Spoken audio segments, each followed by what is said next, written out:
Welcome back. Sanathan Textiles is the stock on our radar. It has begun commercial production at the new Punjab plant. We're now joined by Sammir D Dattani, who is the executive director at the company. Besides this commercial production starting, we'll also be understanding the GST rate changes for textile industry, scrapping of import duty on cotton, and also understanding the growth outlook for the industry and the company as well overall. Mr. Dattani, good afternoon. Thank you so much for joining in. Before we talk about the macro aspects of the industry overall, I wanted to understand this new commercial production that has come by.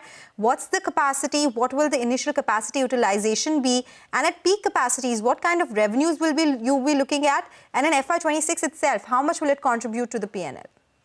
Hi, good afternoon. Thank you for having me on your show. So yes, very happy and proud to share with you that we've started commercial production at our new greenfield green manufacturing facility in Punjab. This facility is focused on producing polyester filament yarn. And the initial phase one capacity of this facility is going to be 700 tons per day, which on an annualized level is 255,000 tons per annum. We have successfully commissioned this capacity last week of August, on the 27th of August. And we started it at about 50% of the phase one capacity, about 350 tons per day. And we will slowly, over the next 3-4 months, be ramping this up to the entire phase one capacity of 700 tons per day. And I think in the next 3-4 months, we'll be at 100% installed capacity utilization of the first phase. Okay, so the total capacity, currently you're functioning at 50% capacity. What is the total PFY capacity for this particular plant once the entire plant comes on stream? And secondly, taking this into account, we believe that you had given an FY26 guidance, top line guidance in the range of 4,500 to 4,800 crore. Does that stay intact or would you change that?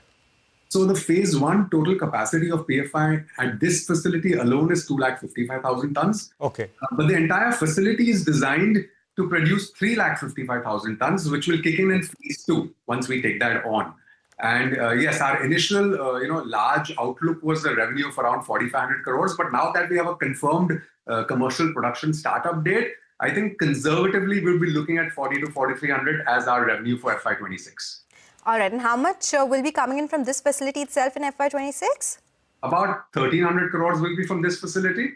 And the Silvassa facility will continue to operate at its optimum installed capacity and give us a revenue same as last year, which is approximately 3,000 crores.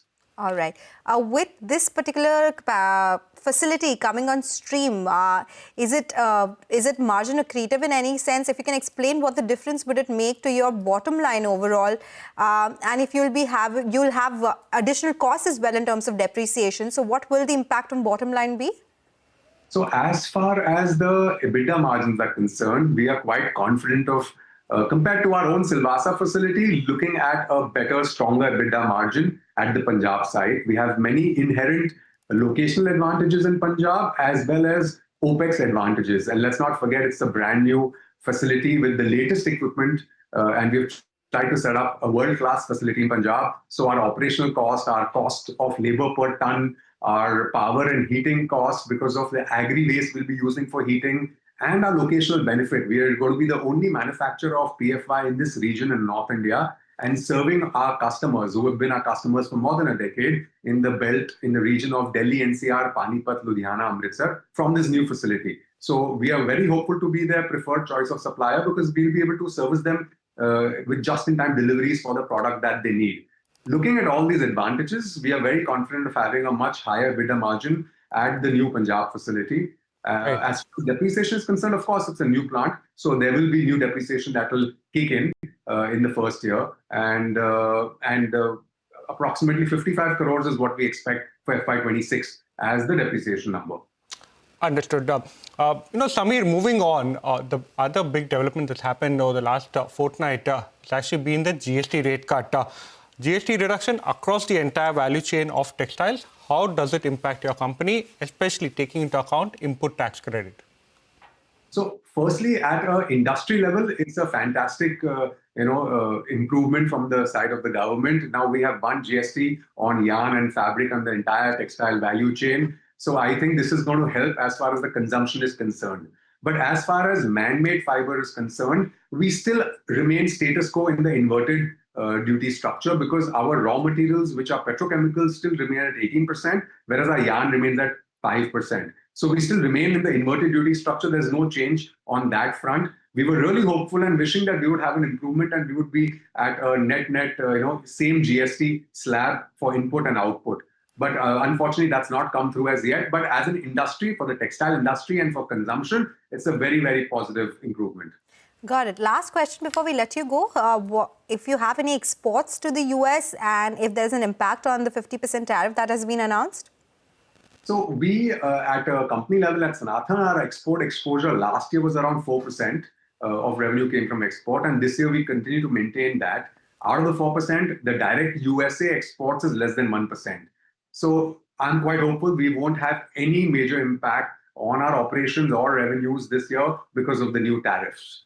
Having said that, we all know there are some positive developments going on. So if the positivity continues and there are some tariffs in favor of India, the textile industry does stand to gain further from where we stand today. Okay, thank you so much, Sammir, for joining in.